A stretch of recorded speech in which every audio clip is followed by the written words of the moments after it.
하겠습니다. 누가 하나님을 능히 맡겠느냐? 한 번 더 하실까요? 누가 하나님을 능히 맡겠느냐?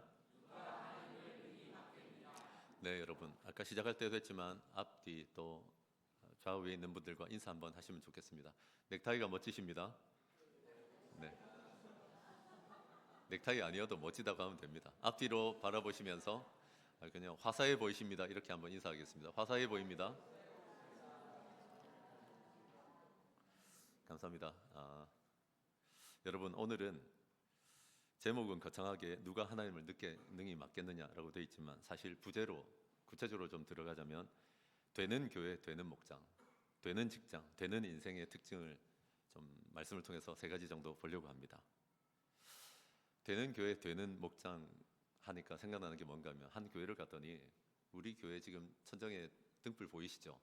이 전등 개수의 3배쯤 있더라고요. 우리 교회 본당보다 작은데 이 3배쯤 있더라고요. 너무 많아가지고 깜짝 놀라서 물어봤더니 웃으면서 하시는 얘기가 오징어 있잖아요. 오징어 빛이 세야 오지 않습니까? 성도들도 빛이 세야 분위기가 밝고 이래야 온다고 하는데 여러분, 목회를 아는 사람들은 이게 그냥 들리지는 않을 거예요.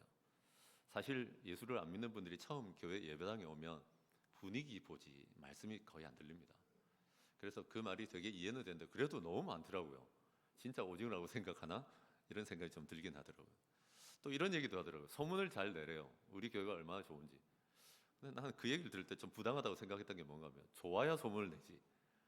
소문을 내면 속아서 오는 거 아니에요? 좋아서 자연스럽게 내는 거라 해야지. 지금부터 오늘부터 소문 내세요라고 얘기하는 걸 들으면서 야, 이건 좀 부당하다 이런 생각을 해본 적이 있습니다. 그런 지연 말단 혹은 거죽에 해당하는, 겉에 해당하는 얘기 말고 진짜 되는 교회, 진짜 되는 목장, 진짜 되는 직장, 진짜 되는 인생의 특징이 뭔가 오늘 말씀을 통해서 3가지 정도 발견하시고 적용해 보시는 저와 여러분 되시길 바랍니다.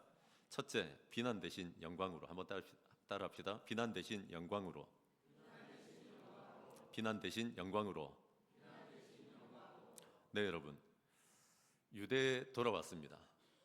이제 예루살렘에 다시 돌아왔습니다. 누가요? 베드로가 돌아왔습니다. 베드로는 뭐 하다 돌아왔습니까?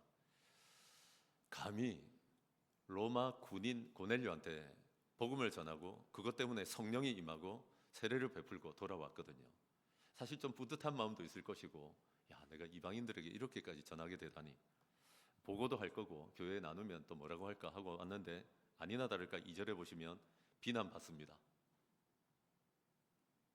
놀라운 줄 알았는데 하품하네. 여러분, 넌 너무 놀라운 게 이거예요.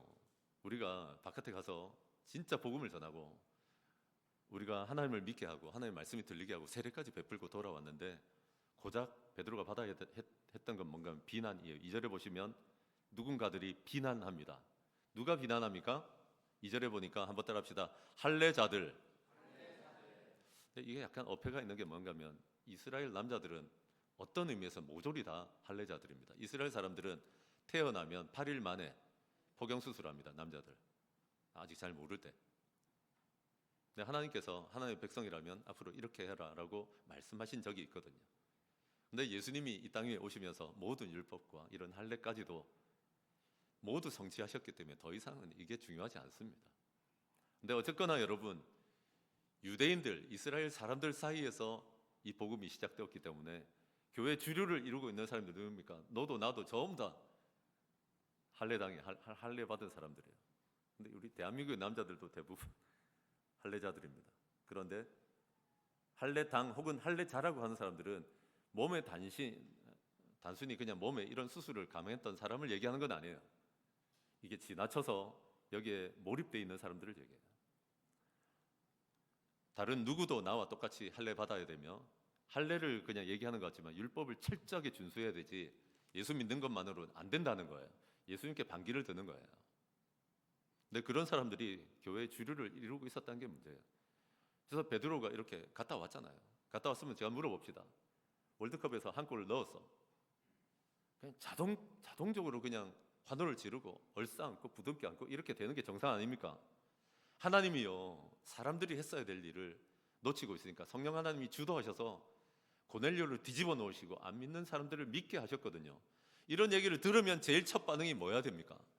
우와! 이래야 돼요. 아니면 눈물 흘리든지 감격해서 너무 고맙고 좀 죄송하고 이래야 되는 거 아닙니까? 근데 왜 첫 일성이 비난이냐고요. 마음에 안 드는 거예요, 이게 지금. 그리고 말은 뭐라고 하는가 하면, 여러분 구원의 문제를 직접적으로 얘기하지 않고 베드로에게 너 왜 거기 가서 밥 먹었냐 하는 거예요. 왜 안 믿는 사람들하고 밥 먹고 앉았냐 하는 거예요. 그것들은 무할례자들이라서 먹는 것도 보면 돼지고기 먹고, 사실 유대인들은, 이스라엘 사람들은 오늘날에도 레어 있잖아요. 소고기 스테이크 할 때 좀 덜 익어서 피가 묻어있는 이런 거 안 먹습니다. 돼지고기만 안 먹는 게 아니라 먹는 게 한없이 까다롭고, 여러분 정말 많은 율법을 지키고 있는데 왜 그런 무할례자의 집에 갔었느냐, 이걸 문제 삼는 거예요. 왜 VIP들하고 밥 먹고 앉았냐라고 하는 거예요. 기가 차죠. 그래서 여러분 베드로가 변명하는 얘기가 쭉 나오는데, 잘 보시면 성경을 읽다가 사도행전 10장도 고넬료 얘기고 11장도 고넬료 얘기, 이게 앞으로 교회사에 있어서 얼마나 중요한지 하나님 아시는 거예요. 앞으로 나타날 교회들에게 똑같은 문제가 일어날 거라고 보고 계시는 거예요. 안 믿는 사람들, 이방인들을 예수 믿게 하는 게 이렇게 소중하고 잔치 벌릴 일인데, 여기에 대해서 불만을 가지고 그 사람들만 신경 쓰냐 그러고, 왜 그 사람들하고 자꾸 밥 먹으라고 그러냐고. 이게 앞으로 2000년 교회도 나타날 줄 알고 하나님이 강조하고 계시다는 것을 깨닫는 저 여러분 되시길 바랍니다. 그리고 베드로가 저 같으면 안 하겠더만, 치워라 그냥, 이럴 것 같은데 설득하기 시작합니다. 겸손하게. 뭐라고 합니까? 내가 욥바에서 기도했다. 욥바에 무두장이 집에 있었다는 얘기는 좀 빼놓습니다. 그건 좀 자극이 될 수 있잖아요. 욥바에서 기도했는데 기도 중에 황홀한 환상을 보여주셨다. 환상은 어떤 거였냐면, 하늘에서 보자기 같은 그릇에 짐승들이 담겨져 왔다. 이게 뭐지? 하고 날아다니는 짐승, 들짐승, 기어다니는 거, 우리가 보통 때 안 먹는 이런 것들이 왔는데, 하나님이 소리를 내시며 뭘 하시는가 하면, 베드로야 일어나서 잡아 먹어라 했다. 나 테스트 하시는 줄 알고, 하나님 내가 속되거나 깨끗하지 않은 걸 먹은 적이 없습니다 라고 했더니, 내가 깨끗하게 한 걸 속되다 하지 마라, 잡아 먹어라, 3번을 말씀하시더라. 여러분 3번이라고 하지만 사도행전 10장에서부터 보면 이걸 지금 몇 번을 얘기하고 계십니까? 그랬는데 그 말이 끝나자마자 3명이 내게 당도했다. 그러더니 우리 주인님이 당신 좀 모셔오라고 했다. 그래서 하루 지나고 나서 그 집에 갔더니, 그게 고넬료라는 얘기는 안 합니다. 그 사람한테 혹시 해가 될까? 그 집에 갔더니 뭐라고 하는가 하면, 그 사람도 기도하는 중에 하나님이 천사를 보내셔서 베드로 초청해라. 베드로가 와서 너에게 구원의 말씀을 전해줄 것이다. 그래서 실제로 보냈더니 베드로가 있는 거예요. 베드로를 데리고 온 거예요. 4일 만에. 그때 베드로가 얘기합니다. 내가 드디어 말씀을 전하기 시작했는데 이게 진짜 하나님이 하시는 일이구나. 말씀을 전하자마자 성령이 내리우시더니 방언하기 시작하고, 우리가 교회가 시작될 때 일어났던 일들이 일어나더라. 17절 아주 중요하죠. 우리가 예수 믿을 때와 똑같은 선물을 주셨는데 내가 누구라고 감히 하나님을 능히 막을 수 있냐. 이 말을 듣고 이 사람들이 잠잠해집니다. 그리고 하나님께 영광 돌리면서 이방인에게도 생명 얻는 회개를 주셨구나라고 인정합니다. 여러분 안타까운 건 뭔지 아세요? 사도행전 후반에 또 이 문제 나옵니다. 서신서에 가면 또 이 문제 나오고, 갈라디아서는 아예 이 문제 때문에 쓰여졌습니다. 사실 예루살렘 교회 그 주류를 이루고 있던 할례파들이요, 안 고쳐집니다. 사실은 좀 잠잠해졌다가 베드로니까 눌러졌다가, 또 바울은 덤벼들었다가 또 좀 눌러졌다가, 이걸 계속 반복하거든요. 너무너무 안타까워요. 그럼 여러분 이제 저를 좀 바라보십시오. 이런 말씀을 들으면서 제일 착각하는 건 뭔가 하면, 내가 할례파가 아니라고 생각하는 거예요. 아니요, 2000년 교회의 역사에서 할례파는 끊어진 적이 없어요. 여러분 이런 할례파를 어떤 특징을 가지고 알 수 있냐면, 첫째, 여러분 혹시 사전 협의가 안 되면 기분 나빠하고 일을 틀어버립니까? 여러분 직장에서, 또는 여러분 목장과 교회에서 말이에요. 직장은 돈을 받고 하는 거니까 더 엄격하겠지만, 여러분 교회 목장에서, 여러분 교회에서 일들이 일어날 때 사전 협의되고 나에게 소통이 안 되면 못 견뎌 하지 않아요? 모든 걸 다 알려고 하시지 않아요? 할례파입니다. 이런 걸 할례파라고 해요. 지금 기분 나빠하는 것 중에 하나는 뭔가 하면 예루살렘 교회가 인정한 적도 없는데 왜 이방인들한테 가가지고 복음을 전했냐 하는 거거든요. 그게 허락받을 일입니까?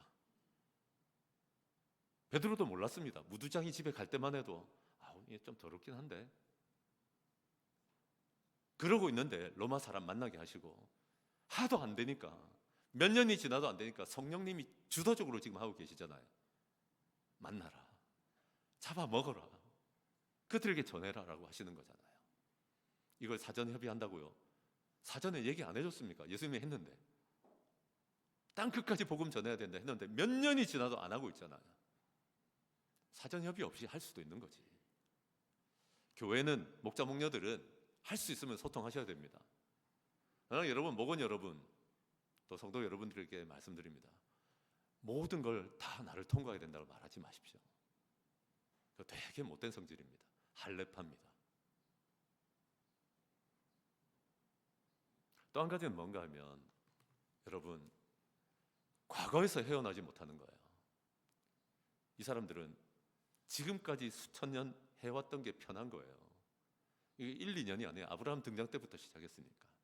할례도 해야 되고 율법도 지켜야 하고 예수를 믿어도 우리같이 믿어야 된다고 말하는 거예요. 이 과거가 편하고 만족감이 있거든요. 그래요. 사실은요, 변화를 두려워하는 분들 잘 들어보면 지금 잃어버릴 게 너무 많아요. 개역개정 왜 싫어하는지 압니까? 아니, 세번역 왜 싫어하는지 압니까? 여러분, 개역개정은 한문 성경을 더 많이 참조했지만 세번역은요, 진짜 원문에서 번역해서 학자들이나 목사들은 양심을 걸고 얘기하는데 이게 더 정확한 게 많습니다. 근데 교회의 저항이 진짜 커요. 성경을 읽었는데 너무 잘 이해가 돼서 싫대. 이게 좀 권위가 있어야 된대. 어려운 말도 많고 한자도 많고 이래야 된대. 여러분, 우리 이런 거 있어요. 과거에 젖어서 바꾸기 싫어해요. 우리가 지금 천몇백 년을 이렇게 왔는데 왜 갑자기 예수만 믿으라고 하는 거냐라고 나오는 거예요. 여러분, 그런 거 없습니까? 사전 협의해라. 과거를 깨부수지 마라. 또 한 가지가 뭔가 하면, 여러분, 비난이 발달한 사람들이에요. 여러분, 그런 생각 안 해보세요? 난 참 고마운 게 뭔가 하면, 신앙생활 수십 년 한 분들은 조용해요. 다 알아요. 이 일이 지금 어디로 틀어지고 있는지도 알아요. 근데 오늘 김강한 집사님 간증 중에 참 좋았던 거 있잖아요. 한번 따라합시다. 그럴 수도 있지. 죽고 사는 일 아니면 그렇게 하세요라고 말할 수 있어야죠. 그게 진짜 대인배거든요. 근데 할례파들은 그렇게 못합니다. 자기만 똑똑합니다. 나만 본 줄 압니다. 봐보세요. 그거 다 알고 있어요, 사람들. 근데 그걸 기도 제목으로 삼고 있는 거고 기다리고 있는 거예요. 그보다는 하나님께서 주신 것 헤아려 보고 감사한 거 헤아려 보고 있는 거예요. 여러분, 여주광역교회 어떠세요? 한번 따라합시다. 감사하다. 저녁에 갈 데 없으면 우리 교회 마당에 한번 와보세요. 주차장도 감사하다. 분위기가 이렇게 좋은지 모르겠어요. 여러분, 이렇게 따져보면 진짜 감사 안 할 수 있습니까? 진짜 안 그럴 수 있습니까? 그러나 여러분, 할례파의 특징은 딴 데 있지 않고 이상하게 똑똑한 척하면서 그 사람만 만나보면 후벼 파는 얘기만 하는 거예요. 우리 목장의 약점, 우리 교회의 약점, 그 사람의 약점. 여러분, 그거 아세요? 당신 그러고 나면 내가 없는 자리에서 저 사람 나한테 또 저러겠구나라고 생각해요, 사람들. 그리고 그게 거의 맞아요. 그런 인생을 살지 마세요. 직장도 마찬가지예요. 내가 있어서 분위기가 밝아져야지. 내가 있어서 그래도 감사가 있고 좀 격려하려고 하는 게 있고 이래야지. 그래 직장생활이 펴는 거 아닙니까? 여러분, 당신이 똑똑한 척하면서 그냥 칼질을 해대면요, 앞에서는 들어주는 척하죠. 뒤에서 욕합니다. 당신하고 상종하기 싫어합니다. 그러나 여러분, 전구 많이 매단다고 부흥할 것 같으면 온 벽면에도 전구를 다 달게.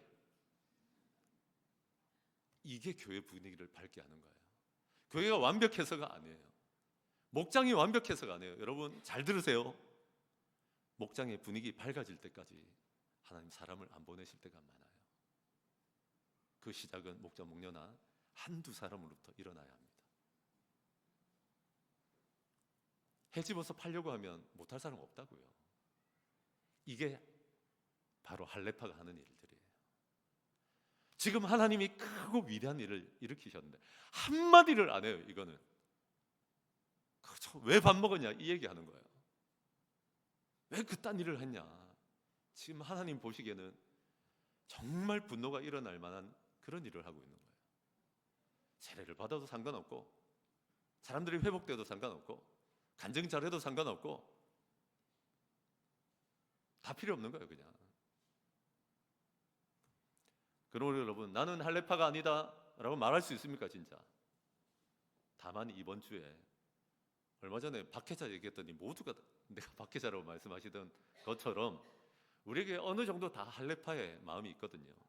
제가 GMTC라고 하는 선교사 훈련학교에 들어갔을 때 그 열몇 가정 중에서 가장 후배 파는 사람이었어요. 지금도 후회합니다. 얼마나 하나님을 힘들게 하고 하나님 마음을 아프시게 했는지, 그 원장님을 얼마나 힘들게 했는지. 내가 안 해봐서 하는 얘기가 아니고요. 그만하세요. 그러나 여러분 좀 사전 협의 안 된 거, 이번에 MT 가시잖아요. 목장별로. 목자 목님들 사전 협의 좀 잘하세요. 근데 여러분 좀 안 된 게 있어도 죽고 사는 문제 아니면 도와주세요. 뿐만 아니라 여러분 비난보다는 감사로 장점을 취하시고 기뻐하시는 저와 여러분 되시길 바랍니다. 그래서 여러분 이번 주에는 기쁜 것이 더 많이 눈에 들어오고 하나님의 큰 일이 더 많이 눈에 들어오시는 저와 여러분 되시길 바랍니다. 비난 대신 영광으로, 비난 대신 하나님께 찬송을 돌리는 것으로 바뀌었던 예루살렘 교회에 그래도 일부의 성도들이 있었다고 저는 믿습니다. 둘째, 왜 되는 교회, 되는 목장, 되는 직장, 되는 인생이 좀 다를까요? 소수의 모험과 조정이 있습니다. 한번 따라합시다. 소수의 모험과 조정. 다시 한번 하실까요? 소수의 모험과 조정.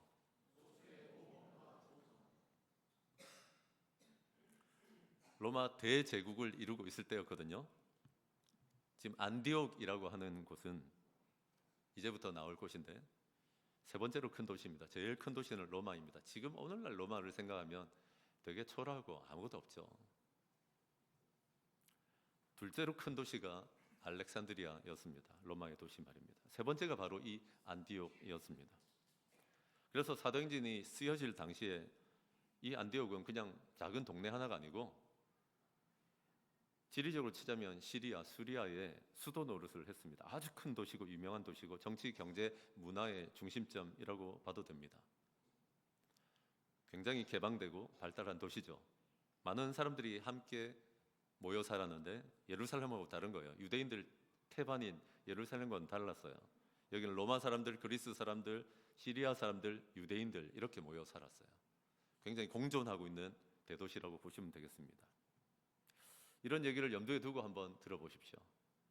스데반의 순교가 일어났던 거 아시죠? 이번에 한 목장에서 순교자 기념관 갔는데 경기도 용인에 있거든요. 거기 문이 닫혀 있었다면서요. 그거 좀 너무 부당한 것 같아요. 우리 성도들에게 보라고 다른 사람들이 많이 헌금해가지고 세워놨는데 신학생들만 보라고 요새는 일반인들에게 개방을 안 한다 하더라고요. 그러면 안 됩니다. 제가 투서를 하든지 우리가 투서를 하든지 해야 될 것 같아요. 거기 가보시면 전에 일전에 제가 얘기한 적이 있지만 들어가면 입구에 지금은 뗐을 수도 있습니다. 입구에 큰 그림 하나가 밑에 있고 2층으로 되어 있는 냉장고처럼 위쪽에는 큰 사진이 하나 붙어 있습니다.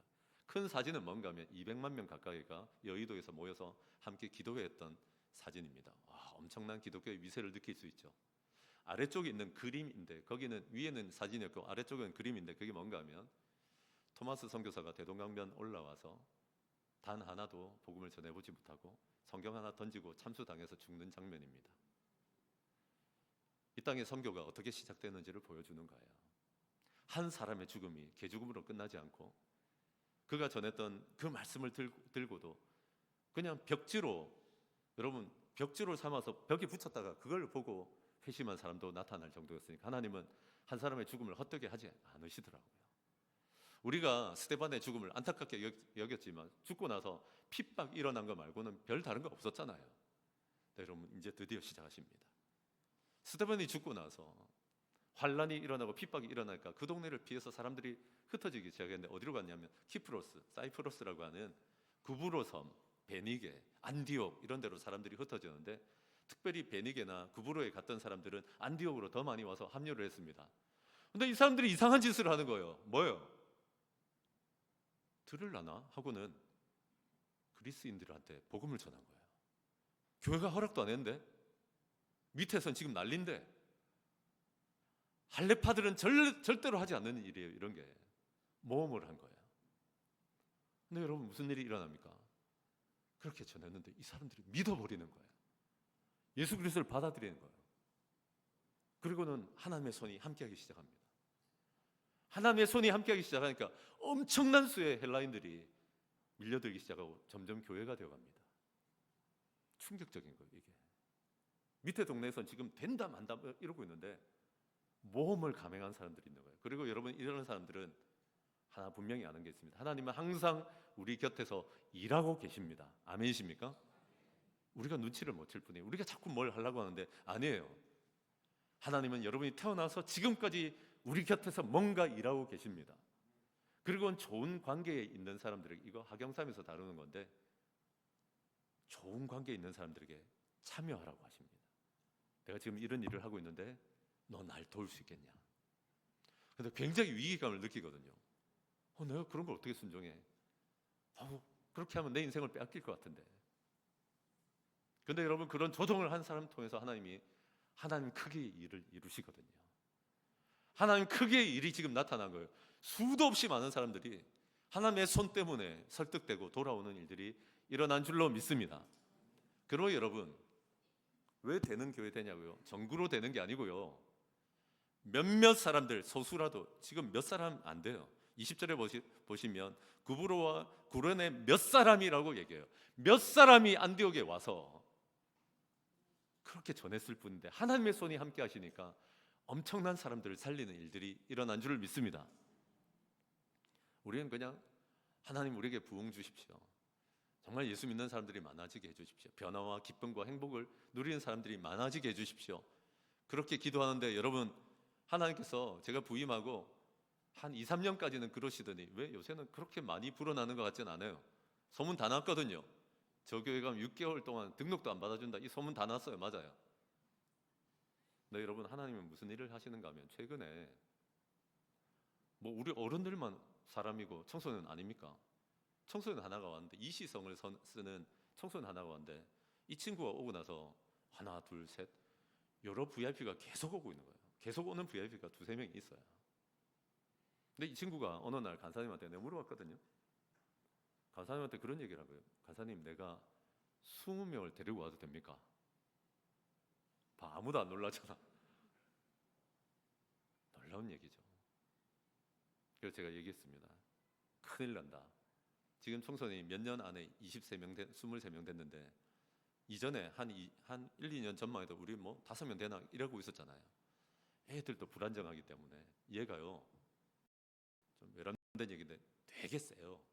운동도 세고 제가 운동이라고 말하는 거 좀 눈치채세요. 뭐가 되게 세고 공부도 세요. 공부도 잘해요. 리더십이 있고. 근데 이 주변에는 센 친구들이 많아요. 그럼 제가 얘기했다고요. 한 번에 안 된다. 여러 차례 나눠서 좋은 기회를 삼아서 초청하면 좋겠다. 근데 제가 파고들어 보니까 이 친구를 그럼 누가 전도했냐고요. 우리 교회 성도 중에 한 분이 그냥 얘가 왜 부모는 교회를 나갔는데 잘 안 나가지 해서 얘를 한번 툭 건들고 너 교회 한번 와봐라 했는데 그렇게 시작된 거예요. 여러분 하나님께서는 뭐랄까요? 쟤 되겠나?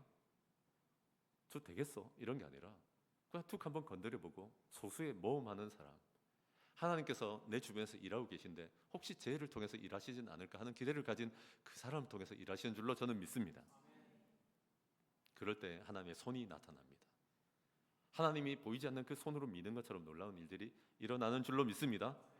또 하나 어떤 일이 일어나는가 하면, 그래서 예루살렘 교회에서 파송해가지고 목사를 하나 보내는데, 우리로 치자면 바나바라고 하는 사람이 왔어요.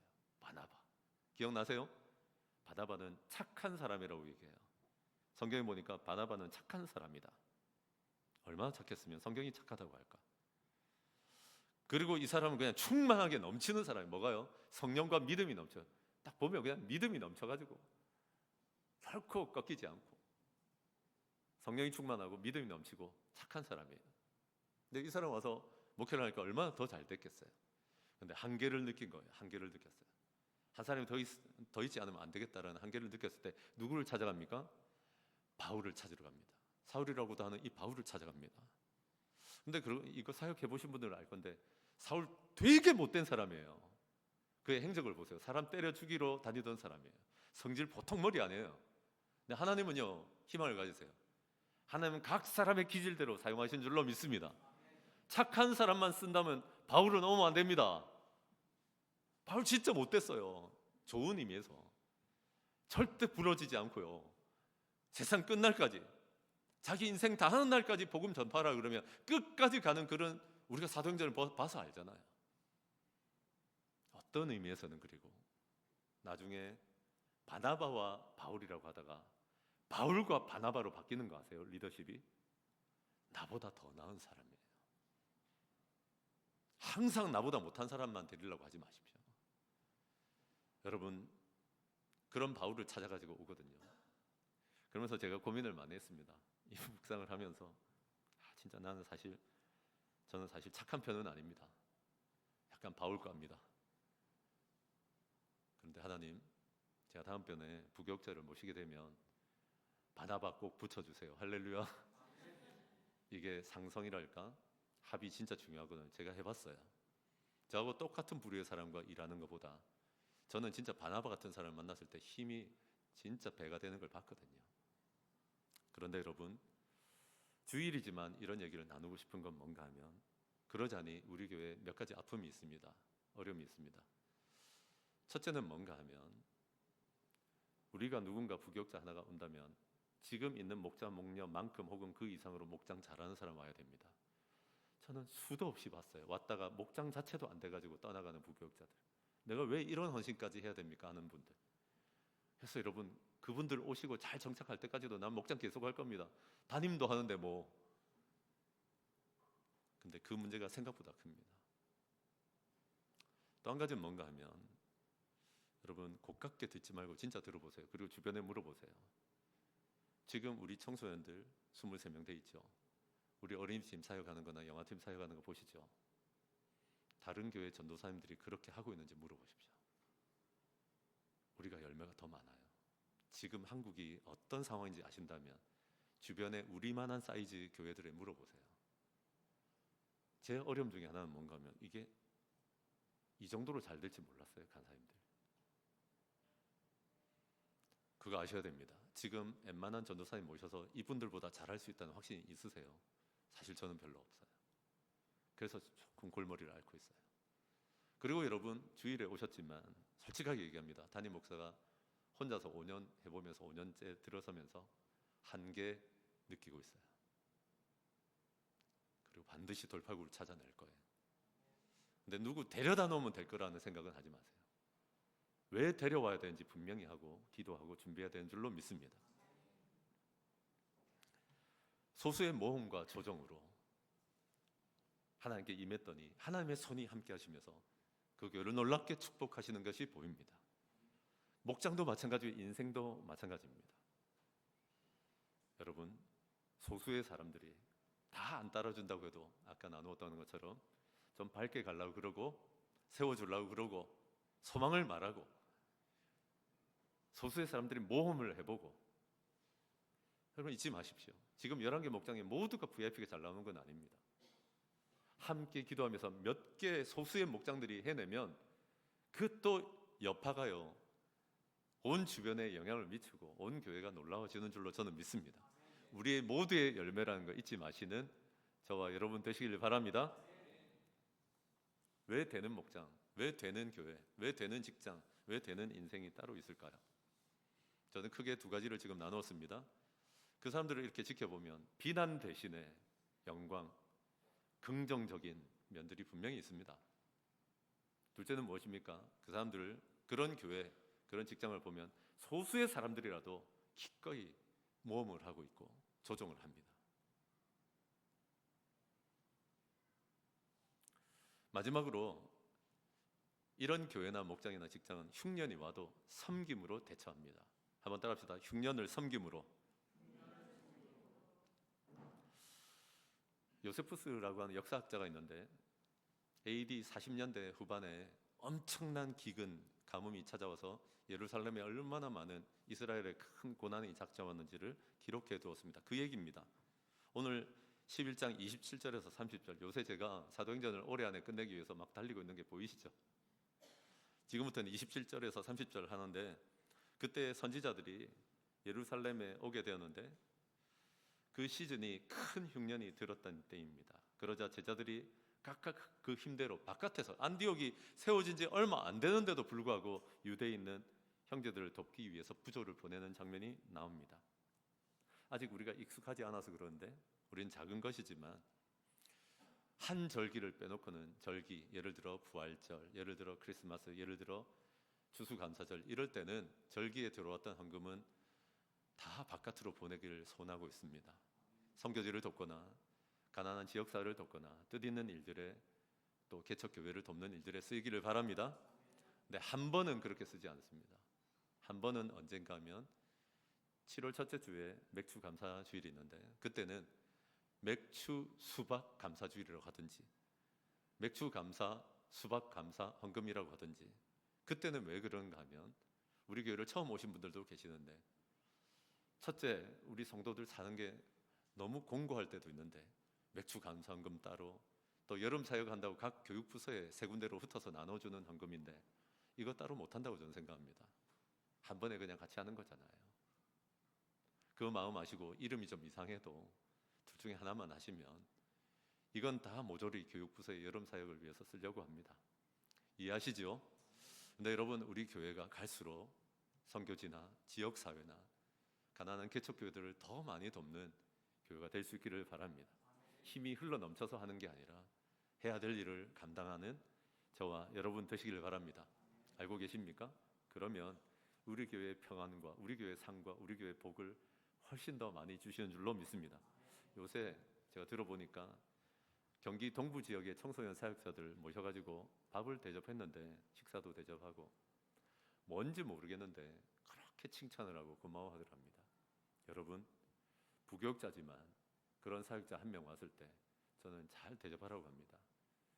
그 한 사람이 살아나면 그 교육부서 살아나고 하나님이 기뻐하시는 줄로 믿습니다. 우리가 비록 사는 것이 이래도 진짜 넉넉하게 섬길 줄 아는 저와 여러분 되시기를 바랍니다. 흉년을 오히려 섬김으로 돌파하시는 저와 여러분 되시기를 바랍니다. 그래서 여러분, 하나님께서 그 크신 사랑을 내비치시며 놀라운 일을 하시는데 비난만 하고 있다든지, 내가 과거만 지키고 있겠다라고 한다든지, 내가 여러분 해집어 파는 그 비난의 마음들만 가지고 있는 것이 아니라 하나님이 크신 일을 하면 박수 보내고 동참하고 조정하고, 아무리 흉년이 와도 섬김으로 통과하시는 저와 여러분 되시기를 바랍니다. 1분 동안 침묵하시면서 우리에게 주신 말씀을 정리하는 시간 갖겠습니다.